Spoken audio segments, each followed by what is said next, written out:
And we're back in the hangar, not by want, but by need. Recently, there has been a little bit of an oil, like, not really a leak, but more of a seep. I should probably getting it addressed before we get into like some serious cross-country flying. And the biggest thing is that it's coming out from outside the cowling and then kind of getting down the tail. And it's kind of making a mess of my that lower tail camera. So I'm having to clean that quite a bit because it's getting a little bit of oily residue on it. So gonna go through a little bit of a troubleshooting on how I found what I believe is the leak and how we're gonna fix it. So let's go check it out.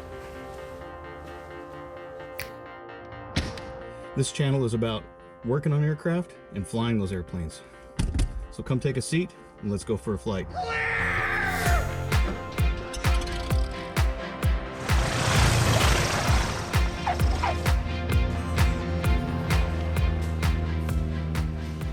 So with these problematic, really just not really a drip kind of oil leaks where it's just it, and in the case of the accessories, you have a lot of cooling ducts that will blow air onto that area, and then basically what it does, it gets blown everywhere, and it just makes an absolute mess.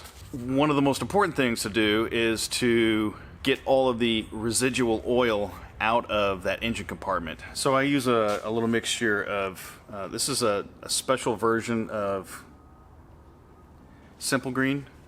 This is specific to aviation because the normal green Simple Green actually is corrosive, so don't use that stuff. And believe it or not, Dawn dish soap. This actually is really good for cutting through grease and oil. So I use that to clean the area really well. And then I go back, and once that's all scrubbed out, I'll take a spray bottle with some isopropyl alcohol and try and dry the area. You want as dry as possible. So once that area is all completely dry, I'll take some tire talc into one of these little squirt bottles, and this is nice because you can kind of load up the tip here, and I don't know if that's coming out, but this will disperse a little bit of powder, coat the whole area where you think the leak's suspected. For me, I thought it was coming from the magneto, so that whole area I just kind of powdered up, and then I actually plugged up the inlets so I'm not blowing any air across that to kind of get a truer sense of where the oil's coming from. And then ran the engine for about 10-15 minutes. You can actually see where that oil is actually penetrated into the dry talcum powder, and turns out both seals of the magneto were leaking. So I pulled the magneto and cleaned up the entire area on both sides. The Franklin has an installation where it's gasket, spacer, gasket, magneto, and so all that surface on the case of the engine, the adapter, the spacer, and then make sure that all the surfaces are nice and clean. Brand new gaskets, and then we're going to put it back together again, make sure to adjust the timing back to where it's supposed to be. And so that's where we sit right now. We are going to run through the timing on the magneto, and then we'll do another engine run and see how we did. So to help orientate and facilitate removing and putting the magneto back in very close proximity of where you had it, is to pull off the little cap. This is for Bendix mags. The slicks are a little different. They have a pin that's in the back, but with the Bendix, there's a little cover that's on top, and you take that off, you'll see a little gear set in there. What you want to do is turn the prop through until you find a gear that has a red mark on it, and that's what you're going to want to use to try and reorientate the magneto back into that same position. Because what happens is that gear that's on the magneto is going to turn as you pull it out because of the helix cut in the gears. So putting it back on, you have to kind of carefully put it back on place, and then make sure that mark is in the same spot where you had it when you took it off.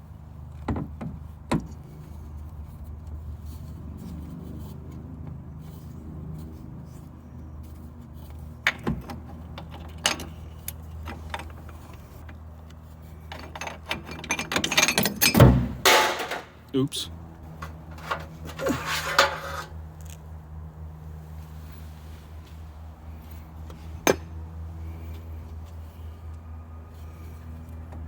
So you want to make sure that the surface is nice and clean here. You can see you got a little yuckity yuck there.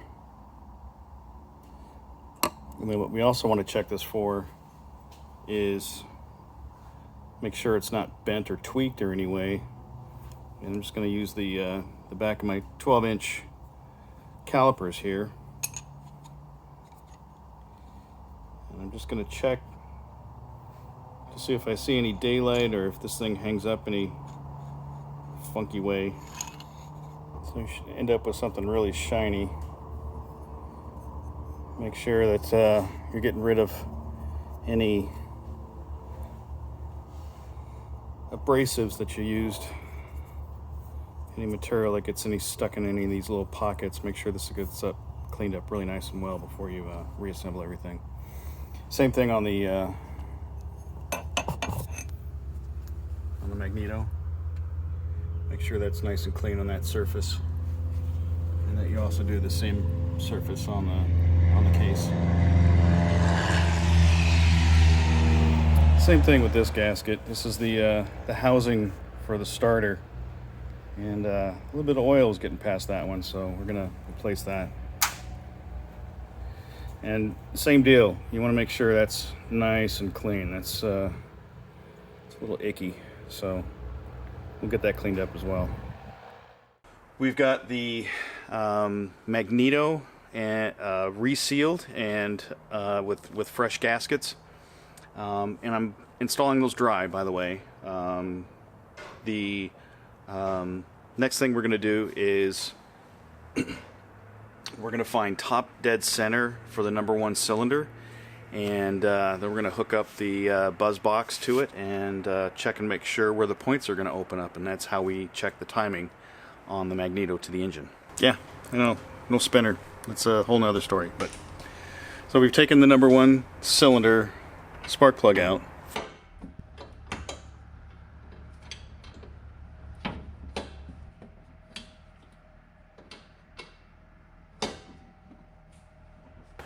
And we're going to hold our thumb over the hole as we turn the prop through, and we'll find the compression on that cylinder.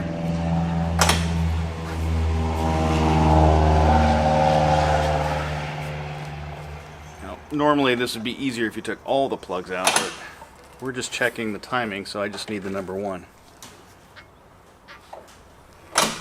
And there's the, start getting compression there. And then what we need to do right there is get the impulse couplings to pop, and it's really difficult on camera, but for the Franklins on the prop flange, there's actually some gradient marks on the flange itself, and you want to align those with the split between the case. So I'm going to look over the top, and in here, like I said, this is not easy to see inside here, but you'll see the marks. So this is the buzz box. This is actually a synchronizer for the magnetos, but this will let us know when the points open inside the magneto. So there's 3 connectors, ground, and one for each one of the P leads. A word of caution, you do have to turn the key on, not to start, but just to on, to actually unground the magneto, so that it will actually show the path electrically inside. So just warning, make sure to turn it back off when you're all done. Then on the front of that box, there's going to be 2 lights, one for red and one for green. I just had a habit use the green on one side and the red on the other, corresponding with the navigation lights. So what I'm doing is I'm just gently bumping the prop. So there's the one. So they're off just a skosh. So I'm just going to move that mag until the red light goes out. Now both lights are out. I'm going to snug them down just enough to where it's not going to move, and then we're going to go test it one more time.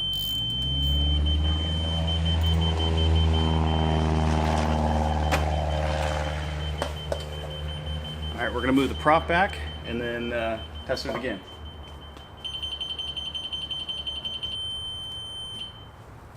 All right, and they go off at exactly the same time.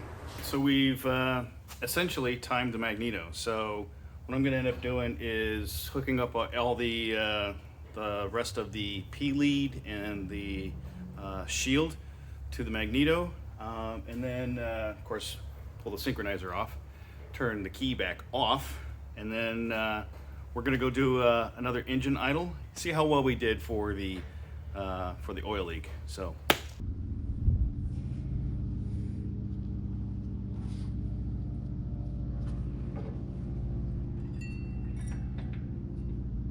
So the problem that I find a lot with the Franklins is that people are unfamiliar with the smaller spark plugs. The 14 millimeters don't get torqued to 27. They're actually torqued to 17.5 foot-pounds.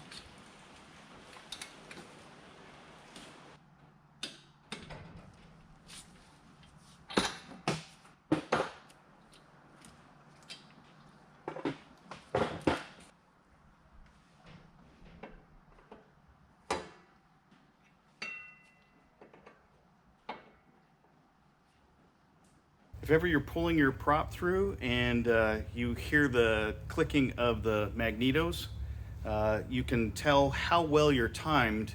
Sometimes you'll hear one fire before the other one. So a good way to know whether or not you've done a good job is how well they're synchronized.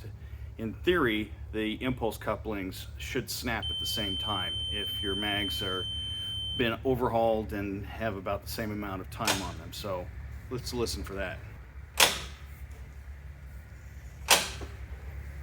Not too shabby. So I'm just going to go through and make sure everything's all tidied back up and torqued and tightened and where it's supposed to be at, and then we're going to fire this thing up. Clean all the residual, easy for me to say. Believe it or not, Dawn dish soap. Now, I'm not some rich and famous YouTuber asking you to like and subscribe to this channel. I'm an aviator asking you to like and subscribe to this channel, because that's the way YouTube works. If you don't click those buttons, YouTube doesn't know that you want to see more aviation content and won't show you more. But if you don't like what you've seen, please leave me a nasty comment down below, because that's the way the internet works. May all your flying be good flying.